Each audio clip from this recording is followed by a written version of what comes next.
It never rains in Southern California, but in Southern Ontario, man, it pours.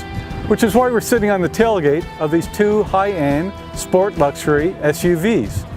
The 2019 Porsche Cayenne S and the 2019 BMW X5 xDrive 50i. That is one mouthful of a name. new for 2019, 4th generation X5, 3rd generation Cayenne. This thing is way cheaper.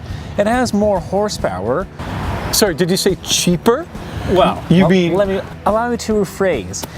It costs less, it has more horsepower, it has 2 extra cylinders, and it has a boatload of more equipment. And it weighs 400 kilograms more. And yet it's also faster. Marginally. Let's find out which is the better of these two high-end luxury sport SUVs.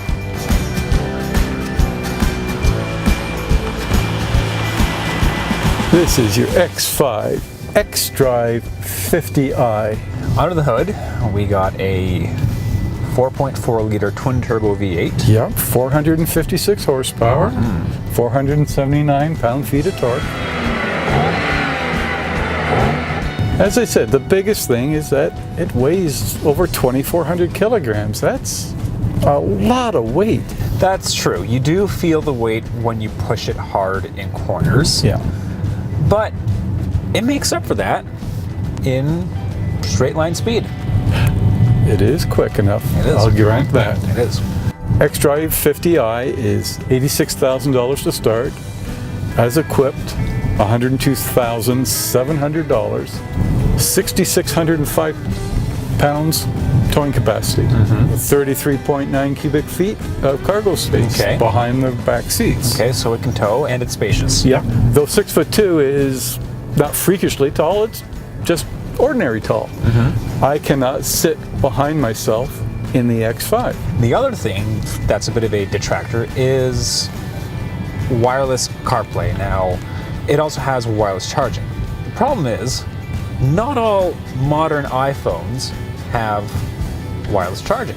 And the wireless CarPlay system in the X5 is a huge battery drain. Both, though, do have reasonably good off-road capability. Not Jeep Wrangler good, but not bad at all.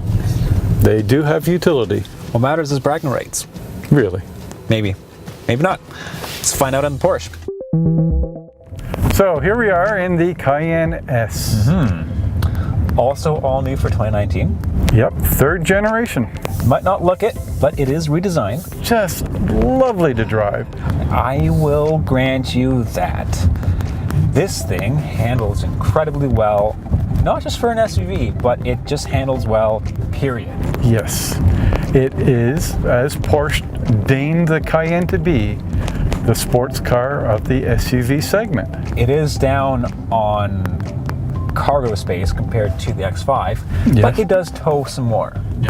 It also offers comparable power.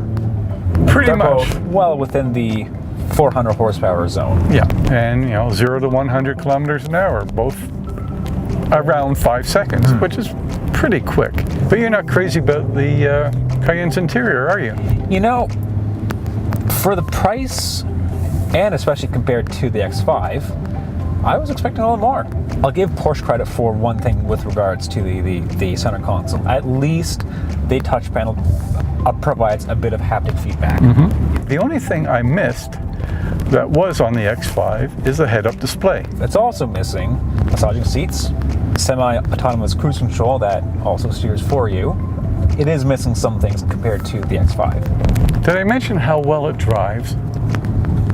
I think you mentioned that a couple of times. Did I mention how the Cayenne is down 2 cylinders compared to the X5? But it makes the same amount of power, just about. And yet... smaller displacement. And yet, therein lies the rub. It's almost the power. Yeah, but it gets better fuel economy. That's true, it does. And you know what? You might think, hey, if you're paying $100,000 for a vehicle, you don't need to worry about fuel economy. Maybe you don't. But then again, maybe the reason you can afford a $100,000 crossover is that you pay attention to the fuel economy. can always count on you for your infinite wisdom, old dude. Somebody has to be smart around here. It comes down to whether you like a lot of luxury or you like a lot of sport. Me, I'm going with the sports side. So my choice is the Cayenne S. Well, the BMW still delivers on both. It still delivers luxury and sportiness. And it's about 20 grand less expensive. That's a rounding number as far as I'm concerned. 20 grand is still 20 grand. At the end of the day, this is still cheaper than that. Looks like we'll have to agree to disagree. Absolutely. For driving.ca, I'm Brian Harper.